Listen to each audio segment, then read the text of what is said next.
مفلسی حصے لطافت کو مٹا دیتی ہے، بشر کو بشر کی اوقات بھلا دیتی ہے۔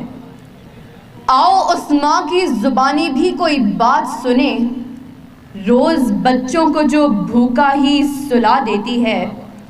اپنی عزت کے بھروسے تھی جو مضبوط کھڑی، آخر ایک روز وہ سر اپنا جھکا دیتی ہے۔ اس کے دامن پہ لگے داغ یہی کہتے ہیں، بھوک تہذیب کے آداب مٹا دیتی ہے۔ صدر علی وقار، سردیوں کی ٹھٹھرتی ہوئی رات، منہ لپیٹے ایک مجبور ماں اپنے نومولود بچے کو ایدھی سینٹر کے باہر پڑے جھولے میں ڈال جاتی ہے۔ اس سے پوچھا گیا، کیا تجھے تیری مامتا ستائے گی نہیں؟ اس بچے کی سسکیاں تجھے رلائیں گی نہیں؟ اس کی چیخیں تیرے کانوں سے ٹکرائیں گی نہیں؟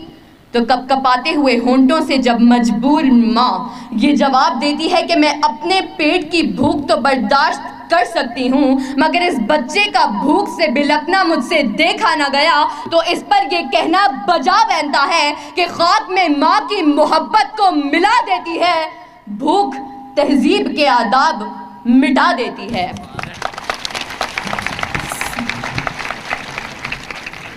صدر علی وقار آج اس معزز اور باوقار ایوان میں قائد ایوان نے جو قرارداد پیش کی کہ ہم معاشی نہیں اخلاقی بدحالی کا شکار ہیں، میں اس کی بھرپور مخالفت کرتی ہوں، کیونکہ جس اخلاقی بدحالی کا رونا وہ رو کر گئے، وہ اخلاقیات تو خود معاشیات کی محتاج ہیں۔ قریب ہے کہ مفلسی تمہیں کفر تک لے جائے، اخلاقیات معاشیات کی محتاج ہیں۔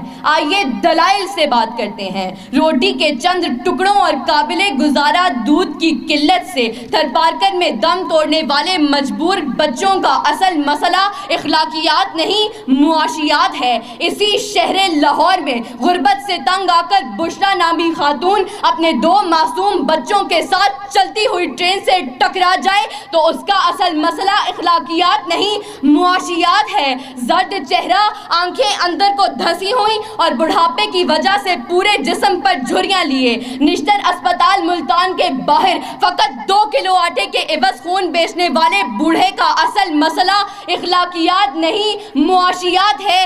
چہرہ بتا رہا تھا کہ مارا ہے بھوک نے، اور لوگ کہہ رہے تھے کہ کچھ کھا کے مر گیا۔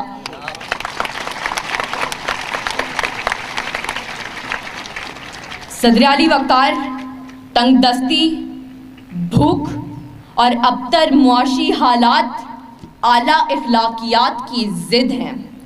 پہلے آپ تو تب ہوتا ہے کہ جب پیٹ کی بھوک اور غم روزگار نہ ہو۔ 2 × 2 4 روٹیوں کی بجائے 2 × 2 4 تو تب ہوتے ہیں کہ جب پیٹ کی بھوک اور غم روزگار نہ ہو۔ بیٹی کا 4 دیواری میں رہنا، خاندان کی عزت پر کٹ مرنا، یہ سب تو تب ہوتا ہے کہ جب پیٹ کی بھوک اور غم روزگار نہ ہو۔ چاند روٹی کی بجائے چاند میں چرخہ کاٹتی بڑھیا تو تب دکھائی دیتی ہے کہ جب پیٹ کی بھوک اور غم روزگار نہ ہو۔ فاقوں نے تصویر بنا دی آنکھوں میں، گول جو بھی چیز ہو روٹی لگتی ہے۔ اور تو اور عبادت اور ریاضت بھی تب ہوتی ہے کہ جب پیٹ کی بھوک اور غم روزگار نہ ہو۔ کون عاشق خدا کی ذات کا ہے، سارا چکر معاشیات کا ہے۔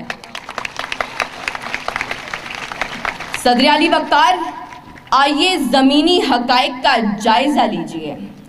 آج کشمیر میں مسلمانوں کو اپنے گھروں میں بند ہوئے 115 دن گزر گئے۔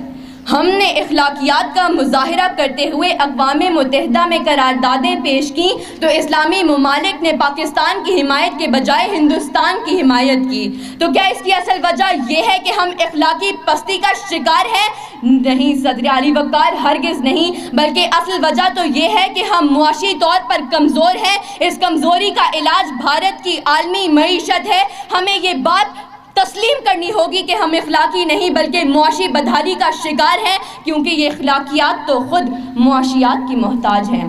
صدر علی وقار، میرے ان تمام دلائل کے باوجود اگر اب بھی کوئی یہ یقین رکھتا ہے اور باضد ہے کہ ہم معاشی نہیں بلکہ اخلاقی بدحالی کا شکار ہیں، تو اس سے بس ایک ہی سوال کرتے ہوئے میں اجازت چاہوں گی کہ وہ جس کا ایک ہی بچہ ہو بھوکا 8 پہروں سے، بتاؤ اہل دانش تم وہ گندم لے کہ تختی لے۔ شکریہ۔